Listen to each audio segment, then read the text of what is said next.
It was always the Jags. It's always the Jags. It's always the Jags. Always the Jags. Welcome back into Always the Jags, your official podcast for all things Jacksonville, all things Jaguars, all things Duval. Of course, this might actually be the happiest episode I've recorded in a very long time since our horrendous ending to the season. Absolutely horrendous ending to the season. So that just the horrible season we had last year. But most Jags fans probably already know, so I'm a little late to the party when it comes to announcing it. But we have a new EVP of football operations, Executive Vice President of Football Operations, and that's none other than the man himself, Tony Boselli.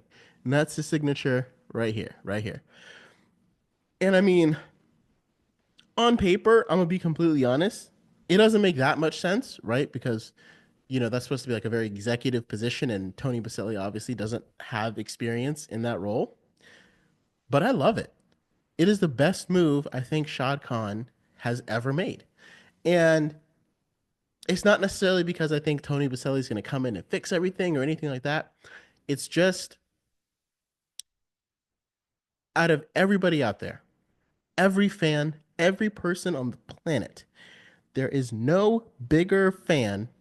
There's no one with more passion for, and no one who eats, sleeps, and breathes Jacksonville Jaguars more than Tony Boselli. That is just a fact. It doesn't matter who you are, where you are. I'm not as much of a fan of the Jaguars as Tony Boselli is. He is all in on the Jaguars, and it's been a long time since we've had somebody in there like that. Like every other coach that we've hired, like, you know, every coach wants their team to win and stuff like that, right? But they come from other places, and when they were at those other places, they wanted those teams to win, right? You know, like you hire a coach who used to coach, you know, we hired a coach that used to be on the Seahawks. Well, when he was with the Seahawks, he wanted the Seahawks to win, right? Tony Boselli, he can't work anywhere else. Like, he could never be an EVP of another franchise because he does not care about another franchise the way he cares about the Jaguars. And the way, like I said, he eats, sleeps, and breathes Jaguars. And again, I don't know if that's necessarily going to translate into wins. I don't know if that's passion is going to translate to the players and help them to really, really play better. But he's the first draft pick in Jaguars history. And, you know, he never got a chance to win the Super Bowl. He was part of some really good teams, but he could have moved on, just became like a commentator or on sports as a whole, went somewhere else to become an offensive line coach. But after he hung it up, after he retired, he was all things Jacksonville. He was always involved with the Jacksonville media. He created programs and things to help Jacksonville. The Boselli Foundation is an amazing foundation that works in Jacksonville. I had the pleasure of meeting their director when I went to the Tailgate with Tony event. So if you're a Jaguars fan and you hear that Tony Boselli is the EVP, you should be excited. You should be excited because they have someone in that room who wants the success of the Jaguars probably more than he wants anything else. We have the biggest fan of the Jaguars in office now. And I think that says a lot because the Jaguars franchise hasn't been around for that long. We don't meet a whole lot of Jaguars fans when we go out there. And so, like I said, to have someone, and a lot of people who are Jaguars fans that were fans of like another team first or something like that, like this man, I cannot emphasize enough how much all he is Jaguars. It's Jacksonville, Tony Boselli. Like it's synonymous. So to me, this is a perfect hire because we've longed for someone like that, and we've never had that. We've never had that. So I'm like, I want to know what it's like. What is it like to have someone in the front office that cares about the franchise more than any other person in the entire world? So I'm really excited to have Tony Boselli in that role. You know, obviously, I didn't really do a video about it because I'm still not sure how I feel about it. But Liam Coen was hired as the head coach. And from what I hear from everybody, a lot of Jacksonville fans are excited, and Tony Boselli is excited. I hate to be the guy that's not excited, but it's like the last two coaching cycles, we've gotten last three coaching cycles, we've gotten somebody that it felt like nobody else wanted or was interviewing. Like out of all the openings, the Bears, Saints, Raiders, Like no one else was interviewing Liam Coen, and that's like I kind of want to know why. First of all, and second of all, it's not like I do like what he did with the Buccaneers run game, but to me, he like Dave Canales really helped revitalize Baker Mayfield, and then he finally was able to get it going with Bryce Young towards the end of the year. And Liam Coen came in and fixed the run game and made Baker Mayfield even better, right? But I'm like, I feel like we need almost like a Dave Canales type of person for Trevor Lawrence.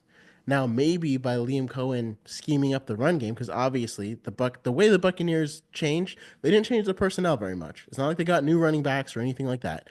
Same guards, same thing. They went from like 23rd, no, I think it was 30. It might have been 30th in rushing the same year that they went to this to the playoffs and and beat us 30-12. They were 30 in rushing, and they went all the way up to fourth this year. So clearly he knows what he's doing with the run game. And with that, Baker Mayfield's numbers went up, right? And so Trevor Lawrence doesn't necessarily need like a quarterback whisperer. Maybe fixing the run game will instantly give him the kind of blow up in numbers the same way that Baker Mayfield had, even after having a good season. I mean, that would be great to see. So I'm cautiously optimistic, but I'm also like, he did it for 1 year. You kind of want to see that, like an offensive coordinator. I want to see him do that, year in, year after out.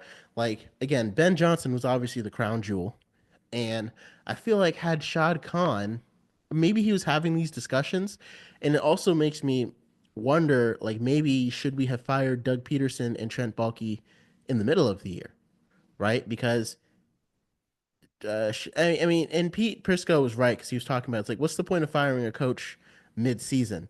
And I realized, it kind of allows you to kind of get a head start on what you want to do in the offseason because nobody waits. Like as soon as the Lions were eliminated, Ben Johnson was hired that next Monday. Like he was in Chicago. There was no waiting around. And so, from our perspective, had we fired Doug Peterson maybe in the middle of the year, or when it was clear that Doug Peterson wasn't going to come back, that maybe would have given Shad Khan enough time to talk to people and find somebody and be like, hey, do I need to let go of Trent Baalke too? Because a lot of people theorized he only kept Trent Baalke around so he could have someone who really knew football to conduct those interviews. And Tony Boselli was a part of the process, but I think Tony Boselli being a part of the process made Shad Khan want him to be the EVP because he made it so um, simple for him. And it's like, had Shad Khan already fired Doug Peterson and already been thinking about the future and realized he was going to need some more help, maybe he could have, like, if he was already talking to Tony Boselli by the end of the season, maybe he would have realized, okay, I don't need Trent. I can get rid of him. Or that way, if I interview a head coach and they're like, well, I kind of want to bring in my own GM, you can be like, okay, bye, Trent. And Trent Baalke will be, and Tony Boselli can conduct the second interview with me to, again, continue to get those football questions answered that I need. So, like I said, to me, it's one of those things that's like, it was a good decision, but, I hate to say too little, too late. Um, I still think that Liam Coen is the best choice out of all the other coaches that were hired. Like, I don't think Mike Vrabel would have been a good fit for us. Um, I don't think Pete Carroll would have been a good fit. I don't think who else got hired because Pete Carroll went to the Raiders, Mike Vrabel went to the Patriots. A lot of people were talking about how much they loved Aaron Glenn. I think his right spot was the Jets. I don't think Aaron Glenn wouldn't have been what we needed, right? So I prefer Liam Coen over all of those guys. But to me, I think I still would have waited and done a second interview with Joe Brady. And again, because of like I don't know if the Bills were eliminated from the playoffs yet, but because the Tampa had offered Liam Coen, an extension to be an offensive coordinator, stay their offensive coordinator, the Jaguars had to like scramble and get him in, fire Trent Baalke real quick and be like, hey, come back and sign this contract, instead of being able to interview Liam Coen and then interview Joe Brady. Because the difference is like again, Joe Brady also revitalized the run game of the Bills and took over their offense. And my only thing that I would have wanted to see why I would have been okay with Joe Brady is because he conducted, he fixed their offense after the year when it was kind of being sluggish. And by revitalizing the run game, letting James Cook like really become the engine and not let Josh Allen just pick them apart. But that's been when he had his two top receivers in Stephon Diggs and Gabe Davis. So then after they left, the fact that Joe Brady was able to keep the Bills at the top of the offenses in the NFL. Because again, Josh Allen didn't start putting up MVP numbers until they got Stephon Diggs. So the question was, okay, what is he going to do without him? He kept on racing. He kept on racing with those MVP numbers, right? And so that's why I would have chosen Joe Brady over Liam Coen, because we've seen an ability from him to adjust when something's not working, and that's what Doug Peterson and Press Taylor lacked. Like when things weren't working, they couldn't adjust to come up with new schemes or new things to try to get the offense going.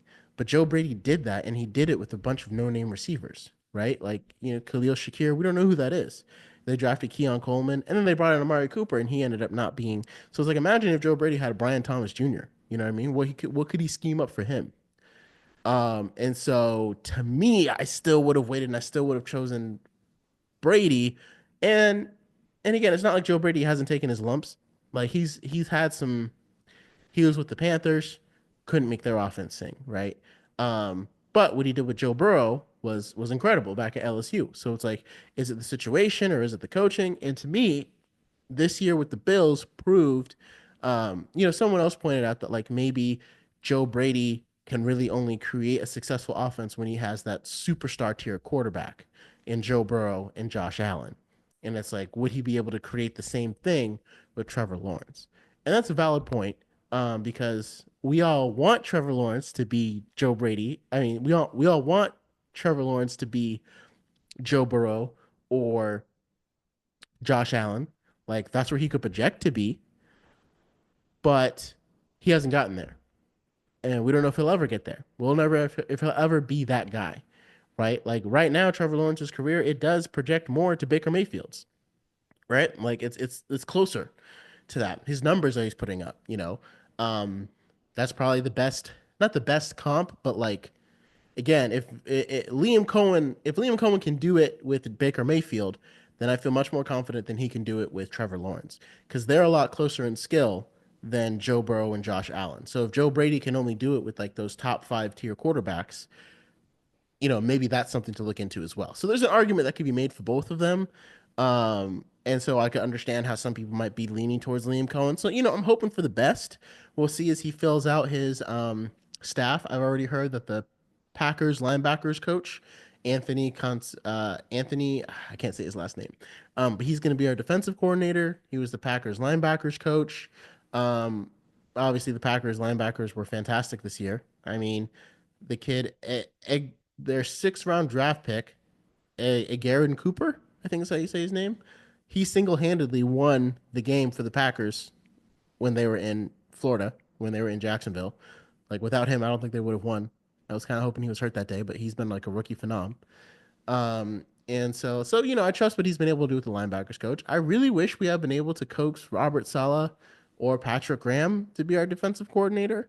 I don't even know why Patrick Graham was considered for a head coaching position. I guess he has a lot of respect in the league, even though the results aren't really there the same. But either way, Robert Saleh or Patrick Graham would have been a phenomenal hire as defensive coordinator.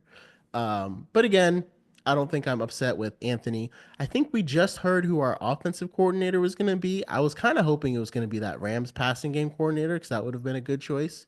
But apparently we are hiring someone named Grant Guziano, if I'm not mistaken. And I also heard that we're taking Shane Waldron, um, to be our new passing game coordinator, which is crazy because it's like we traded our bad offensive coordinators with the Bears. They took Press Taylor to be their passing game coordinator, and we took Shane Waldron to be our passing game coordinator, and both passing games were not good enough. So we hired Grant Udinski as our offensive coordinator, and he was the assistant offensive coordinator, I believe. No, he was the assistant quarterbacks coach, and then he was the assistant offensive coordinator in 2024 from Minnesota. So I do like that. I mean, the fact what he was able to help do with, I mean, I would have preferred if we had gotten Minnesota's like quarterback coach. Like if he was the quarterback coach and assistant coordinator, I would feel really confident about it. Because then you could give him a lot of credit for what he was able to do with Sam Darnold. And of course, you've got Kevin O'Connell and everybody there too, but that all still had an effect on him.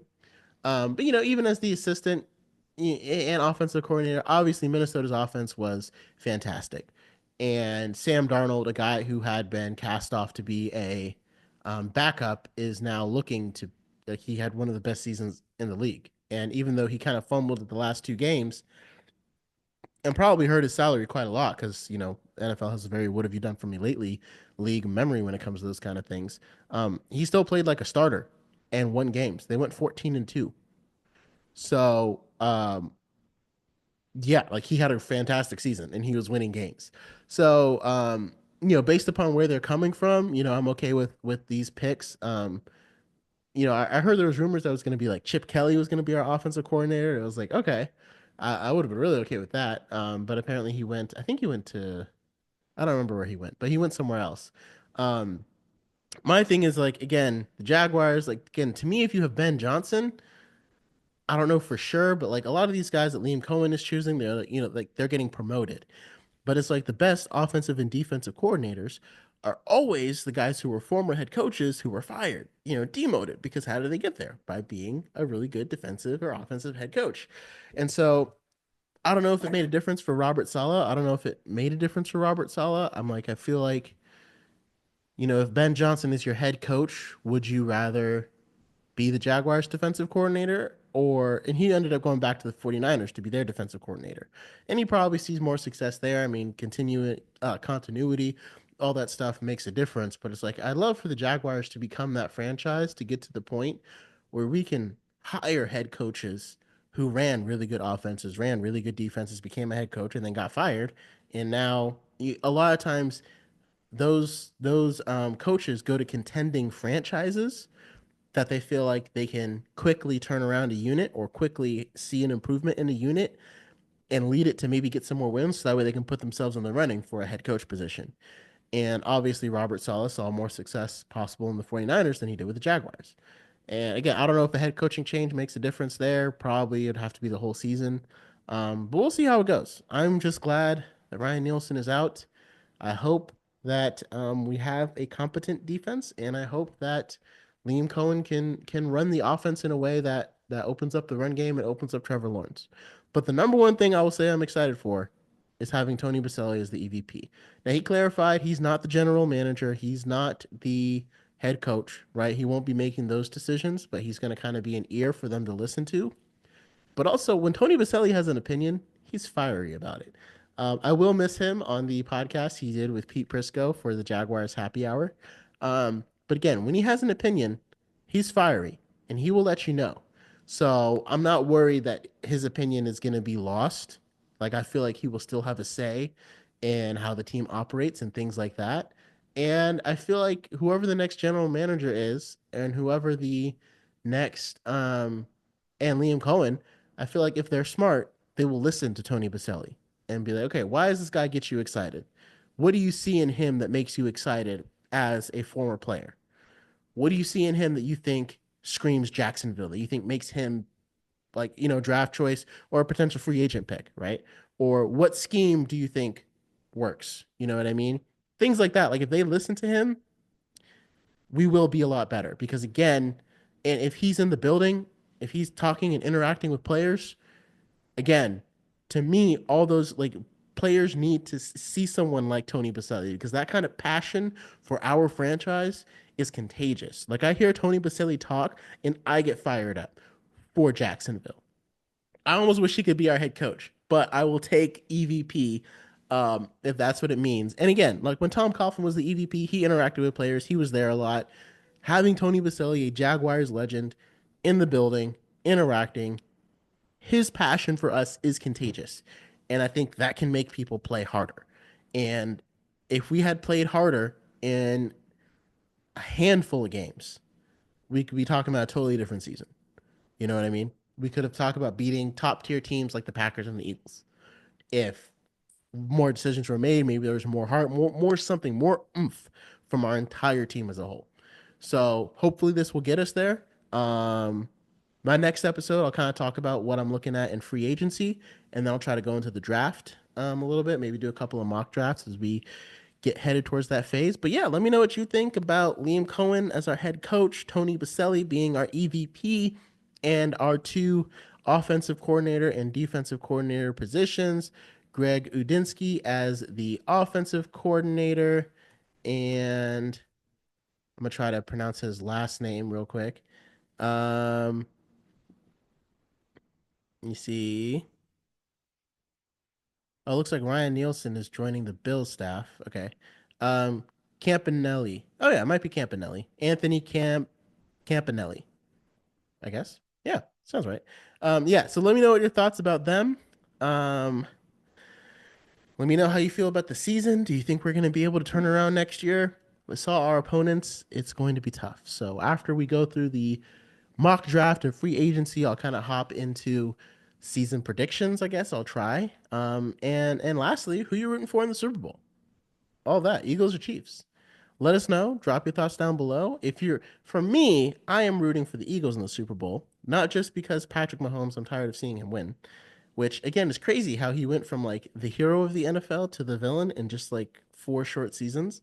It's crazy. Like the Chiefs didn't even get a chance to enjoy the dynasty before everyone was sick of them. Like they've become the Patriots so quickly.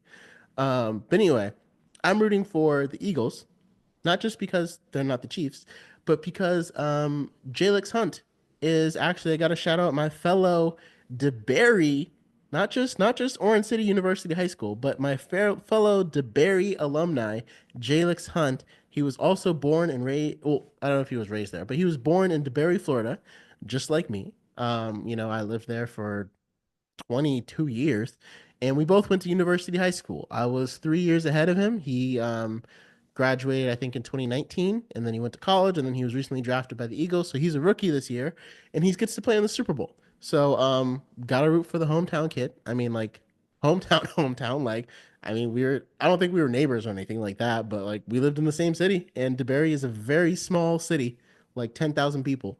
So yeah, go Eagles. Go Jalix, UHS Titans alum. Um, and yeah, so again, let us know your thoughts, who you're rooting for, all that jazz, and remember, it was always the Jags.